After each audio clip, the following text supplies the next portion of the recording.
Welcome to our channel. Today we how to authenticate Gmail connected apps for CRM outreach. Detailed guide step by step clearly.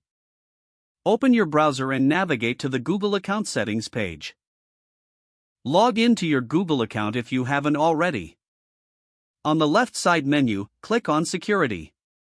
Scroll down to find the third-party apps with account access section. Click on Manage Third-Party Access.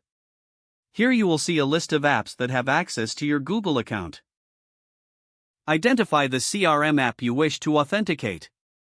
Click on the app name for more details. Review the permissions requested by the app. If you are comfortable with the requested permissions, proceed to click Allow.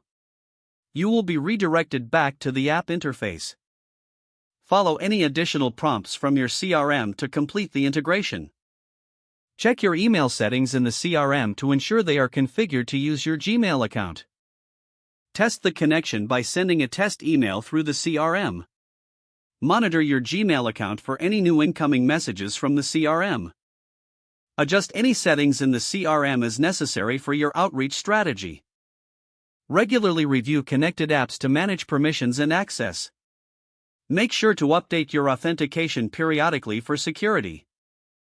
Feel confident in using your CRM with Gmail for effective outreach. If the page does not load, refresh the browser or try again in a private or incognito window. Make sure you are using the correct email address, then retype it carefully to avoid small typos. If your password is not accepted, use the reset option and create a new strong password you can remember. Check your spam folder for verification or security emails, then complete any requested confirmation steps. Enable two-factor authentication if available to improve account security and reduce unauthorized access risk. After signing in, review your profile details so your contact information and settings are accurate and current. If you see an error message, note it down and try again after restarting your device and internet connection. Log out when you finish, especially on shared devices, to keep your account and payment information secure. If the page does not load, refresh the browser or try again in a private or incognito window.